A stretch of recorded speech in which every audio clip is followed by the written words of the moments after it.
Assalamualaikum warahmatullahi wabarakatuh. Sampurasun. Halo Sobat Adiaksa, dimanapun kalian berada, bertemu bersama kami, saya Nisa dan rekan saya Vicky di episode perdana podcast Kejaksaan Negeri Garut dengan nama Domba Garut. Tepuk tangan dong buat podcast kita hari ini. Tapi mungkin Kang Vicky di luar sana ada beberapa orang atau kebanyakan mungkin belum tahu nih kenapa sih podcast kita itu dinamain podcast Domba Garut, Kang? Baik. Jadi kan Domba Garut itu salah satu ikon yang terkenal di Kabupaten Garut. Betul. Tapi bukan hanya sekedar penamaan saja podcast Domba Garut. Itu punya singkatan loh, Teh Nica. Singkatannya apa tuh, Kang? Mau tahu? Oke, jadi Domba Garut itu singkatan dari dialog dan obrolan menarik bareng Adiaksa Garut. Tepuk tangan sekali lagi boleh. Untuk podcast perdana kita hari ini, Kang Vicky, karena tadi udah judulnya aja dialog dan obrolan menarik nih. Betul. Pastinya kita juga harus menghadirkan narasumber yang menarik juga ya. Iya, harus yang menarik pula tentunya. Seperti narasumber kita hari ini. Iya, betul sekali. Ya, telah hadir bersama kita kali ini ada narasumber yang super menarik dan luar biasa. Beliau adalah Kepala Sub Bagian Pembinaan Kejaksaan Negeri Garut, Bapak Feja Reja SHMH. Sampurasun. Rampes. Assalamualaikum warahmatullahi wabarakatuh. Waalaikumsalam warahmatullahi wabarakatuh. Bapak. Pak Kasubagbin atau Pak Feja ini kita? Pak Kasubagbin aja kali ya. Oke. Pak Subagbin ya, Pak. Pak Kasubagbin, bagaimana kabarnya hari ini? Alhamdulillah baik, Kang, dan Alhamdulillah baik ya. Nisa. Oke.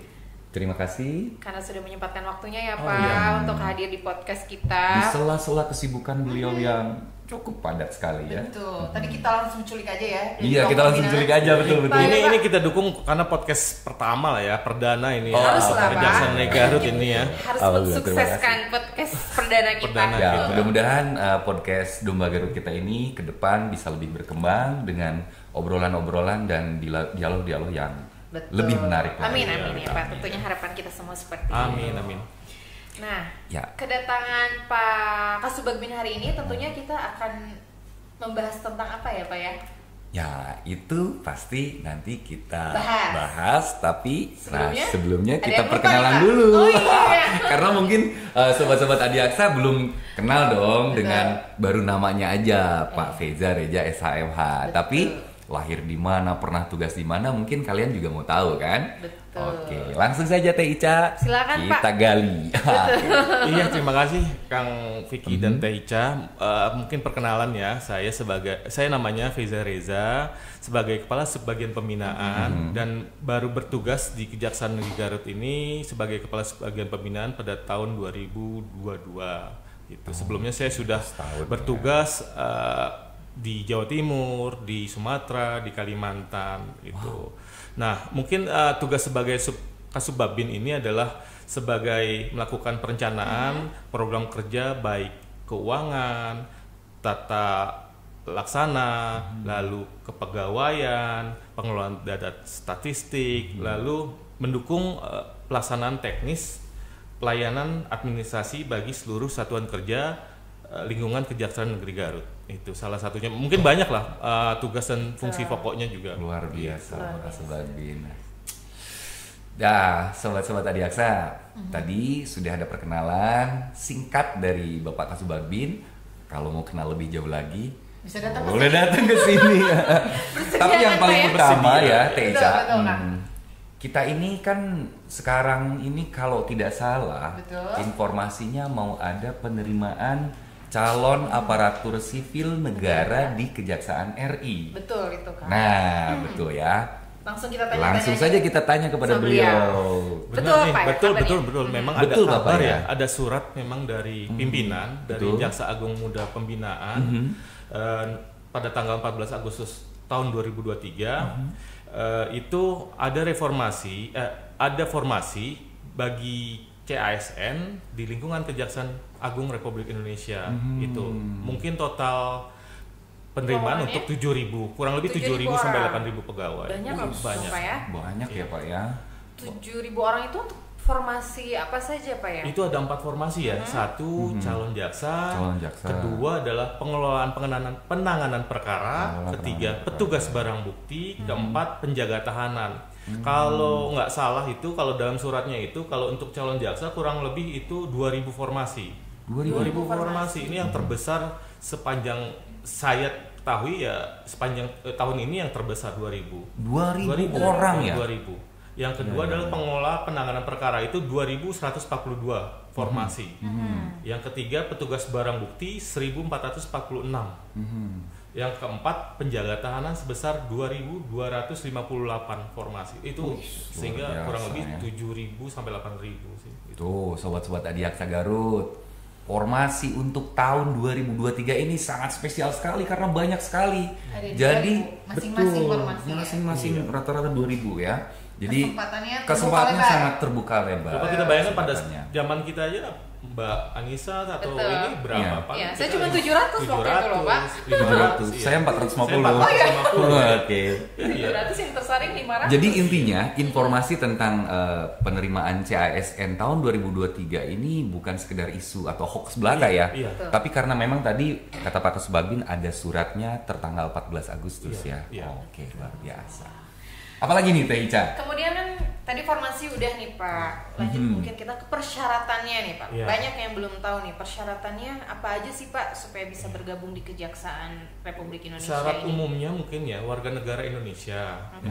Yang pertama, yang kedua itu berbadan sehat jasmani dan rohani gitu. Yang ya itu syarat-syarat yang biasa lah bagi pendaftar ataupun calon pegawai negeri sipil aparatus.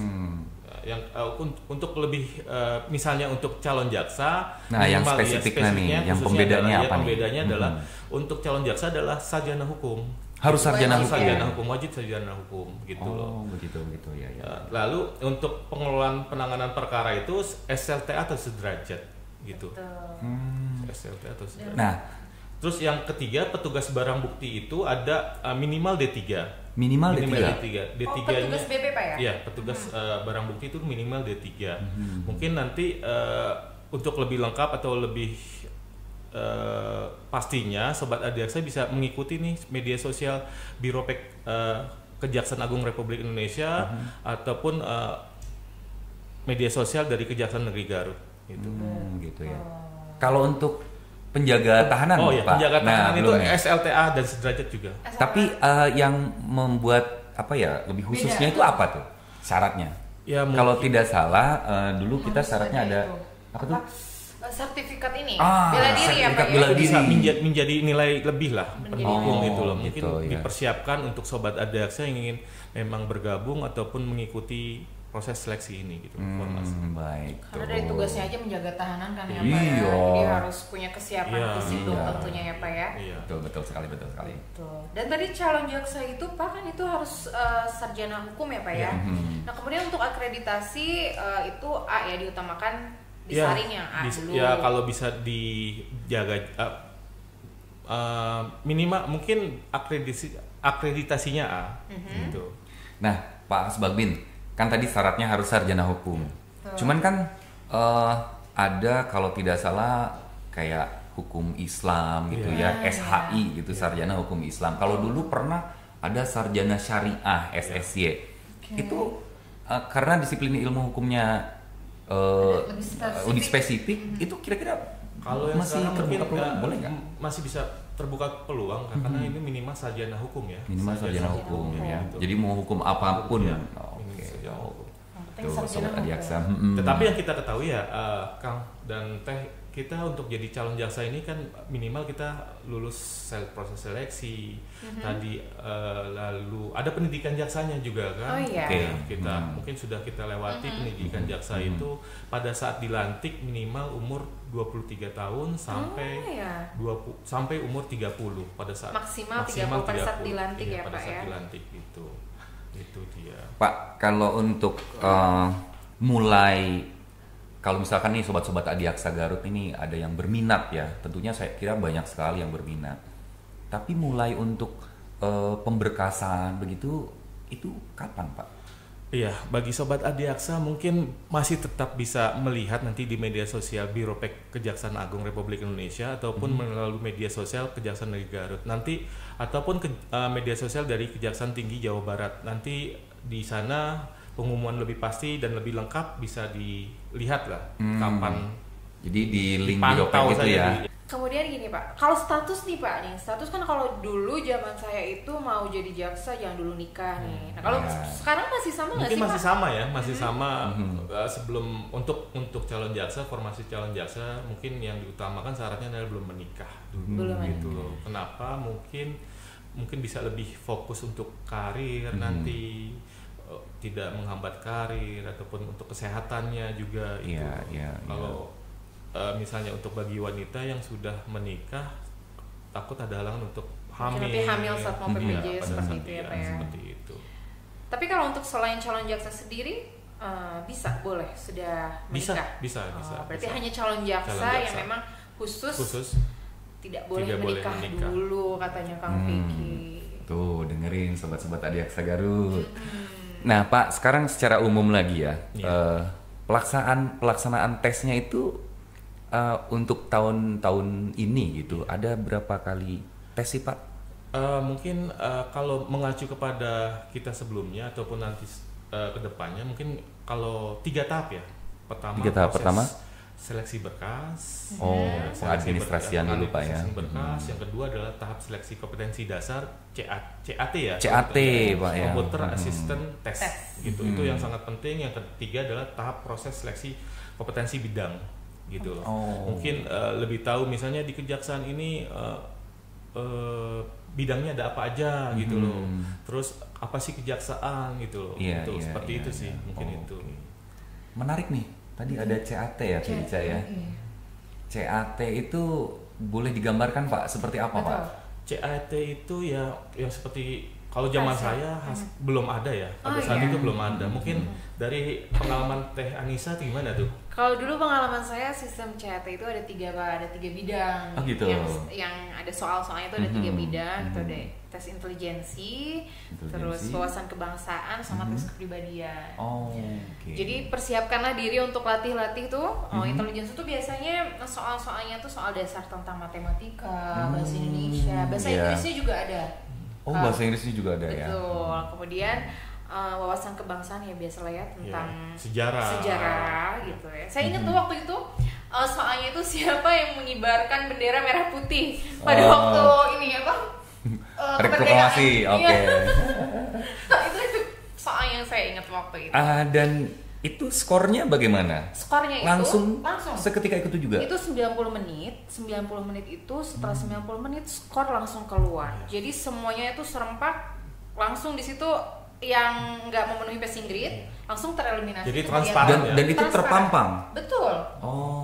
Langsung di kertas langsung ini. Jadi kita semua orang bisa tahu nilai masing-masing.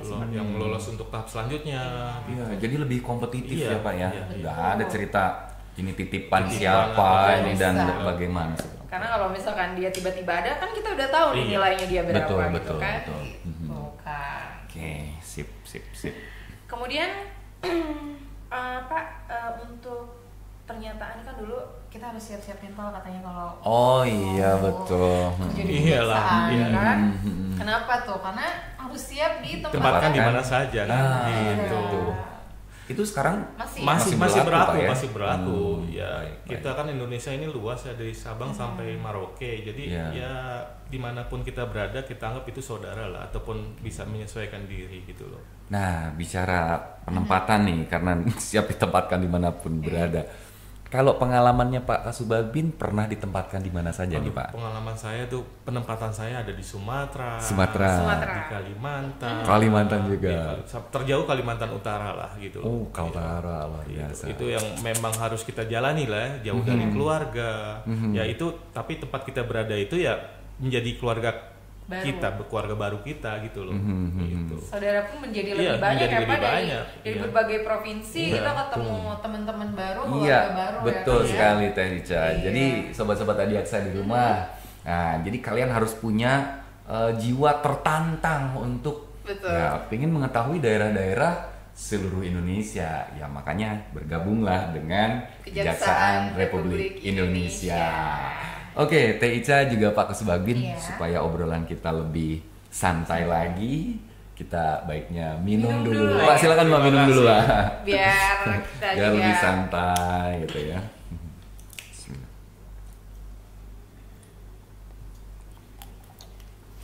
Ini dibuka karena nggak endorse ya? Iya, kita nggak endorse lah. Mohon maaf, ini dibuka mereknya, brandnya. Mungkin ada sedikit tambahan ya. Iya, Pak. Penting ini sangat penting ya. Selain tadi ada syarat WNI, sehat jasmani, yang satu lagi untuk calon jaksa ini adalah tidak buta warna. Oh iya. Oh, itu tidak buta warna penting ya. Itu betul, nanti betul, berpengaruh dalam tugas sehari-hari kita juga. Misal dalam pembuktian, betul. Misal ada beda warna barang bukti, merah, hijau, biru, itu kan sangat berpengaruh. Itu sih. Nah, sobat-sobat Adiaksa di rumah, tidak buta warna ya, itu salah satu syarat yang paling utama juga. Oke, terima kasih Pak Kasubagin. Apa lagi nih Teh Ica? Mumpung ada Pak Kasubagin di sini kita. Kang Vicky, karena kita juga ini lagi ngebahas tentang CSM nih. Kemarin kita udah lempar pertanyaan nih sama netizen Garut ya. Betul. Ada beberapa mungkin pertanyaan Pak dari ini di akun apa ini kita ini? Pertanyaan di akun Instagram Kejaksaan Negeri Garut. Oke, jadi sobat-sobat Adiaksa ya, kita perlu sampaikan kepada kalian bahwa Kejaksaan Negeri Garut ini kita punya beberapa medsos ya Teh Ica ya. Ada Instagram, Facebook, kemudian ada Facebook juga, ada website juga, kemudian ada Twitter juga, dan ini yang terakhir YouTube channel podcast Domba Garut. Nah, langsung saja, kemarin sudah kita lempar pertanyaan ya di akun Instagram. Ini ada beberapa responden yang melontarkan pertanyaan, Pak Kasubagin barangkali nanti bisa kita jawab. Ini dari Arza_EST. Tahapan pendaftaran itu dimulai kapan ya? Tahapan pendaftaran mungkin tadi sudah dibilang ya bahwa pendaftaran tetap melalui media sosial, dipantau baik media sosial Biro Pek Kejaksaan Agung, media sosial Kejaksaan Tinggi Jawa Barat, media sosial Kejaksaan Negeri Garut. Itu pastinya nanti akan diumumkan di media sosial gitu. Oh, gitu ya. Berarti untuk saat ini masih menunggu ya. Masih menunggu. Jadi harus dipantengin terus. Pantengin terus ya, sobat-sobat Adiaksa. Kemudian selanjutnya Min. Nah, dari siapa tuh Teh Ica? Dari Sin Purple. Untuk formasi jaksa berlaku jurusan S1 ilmu hukum aja atau bisa konsentrasi hukum yang lainnya enggak? Seperti yang tadi udah dibahas ya? Iya, itu untuk sarjana, untuk calon jaksa diutamakan adalah sarjana hukum. Jelas sarjana hukum ya, mau hukum apa aja ya. Sarjana hukum. Oke. Dari Denny Saputer, bukan Saputra ya. Denny Saputer. Cara daftarnya online atau gimana Min gitu? Kalau mengaca kepada tahun lalu masih offline ya. Kita masih offline ya. Offline. Iya, offline. Offline ya. Memasukkan berkasnya seperti itu. Jadi nggak diupload. Tapi kalau sekarang mungkin pengumumannya dipantau apakah ada pengembangan ataupun seperti apa. Barangkali ada perubahan ya dari tahun sebelumnya. Karena di sini kan ada tim panitia seleksi nasional ya. Ya, dan ini memang proses kalau informasinya panitia ini nanti proses seleksinya ini bersama-sama dengan lembaga yang lain. Iya. Oh gitu. Jadi kalau begitu, misalkan nih sobat Adiaksa Garut ada yang mau daftar di kejaksaan, terus dalam waktu bersamaan dia pengen daftar di Mahkamah Agung misalkan atau di Kementerian Luar Negeri. Kalau misalnya itu waktu bisa? Bersamaan mungkin tidak bisa ya, karena ada panitia tim seleksi nasionalnya gitu. Oh gitu. Walaupun di kejaksaan ada tim panitianya juga gitu loh. Gitu. Kalau dulu saya masih bisa daftar kan? di sini gitu. Kalau sekarang mungkin zamannya teknis. Enggak, Nisa juga nggak bisa. Nggak bisa kan? Nggak bisa ya. Jadi harus pilih satu. Harus pilih satu dan tidak dapat dipisahkan. In and on the bar. Oke. Next, pertanyaan dari responden yang lain. Untuk SMK Tunas Nusantara Garut. Oke, apa tuh pertanyaannya, Cak? Untuk formasi SMK ada nggak pengangkatan biar bisa gabung di kejaksaan? Nah, itu kalau SMK ini kalau nggak salah ini SLTS sederajat ya. Betul. Ya, berarti formasi ada formasi penanganan perkara, pengelolaan penanganan perkara. Yang kedua adalah penjaga tahanan. Oh, jadi masih bisa tuh sobat-sobat Adiaksa khususnya di SMK Gema Nusantara tuh ya tadi. Jadi bisa. Tapi 2 formasi itu ya. Betul. Hanya untuk penanganan perkara, sama penjaga tahanan. Oke, next. Dari BLC Rion Black. Gimana sih? Untuk daftar pengelola penanganan perkara, apakah harus pakai sertifikat komputer? Gimana? Kayaknya kalau anak zaman sekarang atau milenial sekarang minimal punya keahlian atau komputer lah ya. Tetapi harus dilengkapi minimal juga sertifikat biar dia diakui lah ya. Betul. Tetapi kalau mengaca ke ini teknisnya gimana? Pada saat pendaftaran ada ya? Ada. Sebagai penunjang atau nilai lebih kan ya? Betul. Karena kan sekarang juga di Kejaksaan sendiri kan kita sudah mulai IT, dari mulai CMS, Case Management System, kemudian juga CPD dan lain sebagainya. Memang harus punya itu ya berarti ya. Oke, next. Mila Aryani. Kalau gigi tidak rapi, bisa nggak Min? Coba lihat giginya Teh Ica, gimana lihat giginya Teh Ica? Kalau gigi mungkin lebih ke postur tubuh, berat badan lah ya. Kalau gigi kayak pengaruh tidak terlalu ya. Itu bisa pakai behel nanti. Cuman yang paling penting itu tadi tidak buta warna ya. Buta warna. Berat badan, tinggi badan juga. Oke. Baiklah Pak Kasubagdin, sebenarnya kita masih menarik ya, banyak pertanyaan-pertanyaan dari responden juga yang belum kita jawab. Cuman memang waktu juga yang terbatas, harus mengakhiri pertemuan kita kali ini. Betul. Tapi Teh Ica, kira-kira Pak Kasubagdin berkenan nggak ya kalau ada sobat-sobat Adiaksa Garut di rumah yang datang ke sini untuk bertanya karena seputar? Tentu sekali. Kejaksaan Negeri Garut ini membuka terhadap informasi warga yang bertanya mengenai CASN ini. Terbuka dan gratis tentunya ya. Gratis. Wah, luar biasa. Bertangan Pak Kasubagdin. Tuh, dengerin sobat-sobat Adiaksa di rumah. Jadi, kalau ada masih banyak pertanyaan yang kalian masih bingung, silakan datang saja. Gratis. Langsung saja ketemu dengan Bapak Kasubagdin. Ke kantor Kejaksaan Negeri Garut. Di mana alamatnya Teh Ica? Jalan Merdeka nomor 222. Jalan Merdeka nomor 222 Garut. Tapi Kang Vicky, sebelum kita tutup acara kita hari ini, mungkin dari narasumber dari Pak Kasubagdin ada closing statement yang disampaikan untuk sobat Adiaksa Garut. Mungkin sedikit mau disampaikan bahwa ya kita doakan kepada sobat Adiaksa bisa bergabung menjadi CASN Kejaksaan Negeri Garut tahun anggaran 2023. Dan yang kedua adalah kepada warga masyarakat agar tidak mempercayai atau yang menjanjikan terhadap penerimaan calon aparatur sipil negara tahun anggaran bisa membantu meloloskan bisa menjanjikan dengerin gitu. Kita sama sekali tidak ada menerima ataupun melihat kenal seseorang bisa membantu uang ataupun apa gitu. Apalagi tadi seleksinya pakai CAT gitu ya. CAT Jadi nggak ada tuh kayak begitu ya. Ya, itulah tadi closing statementnya dari narasumber kita Bapak Kasubagdin. Terima kasih banyak atas waktu dan mudah-mudahan informasinya bisa mudah-mudahan obrolan dan dialog kita pada episode kali ini bisa bermanfaat bagi sobat-sobat Adiaksa dimanapun Anda berada. Dan jangan lupa untuk terus pantengin YouTube channel kami dan tentunya like, share, and subscribe. Karena subscribe itu gratis. Karena di episode berikutnya mungkin nanti ada obrolan-obrolan dan dialog yang menarik dengan narasumber yang lebih menarik juga. Betul. Dan jangan lupa juga tekan lonceng notifikasi supaya sobat Adiaksa Garut tetap mendapat informasi-informasi terbaru dari YouTube channel Kejaksaan Negeri Garut. Akhirnya saya Vicky dan rekan saya Nisa undur diri dari hadapan sobat Adiaksa semua. Wabillahi taufiq wal hidayah. Wassalamualaikum warahmatullahi wabarakatuh.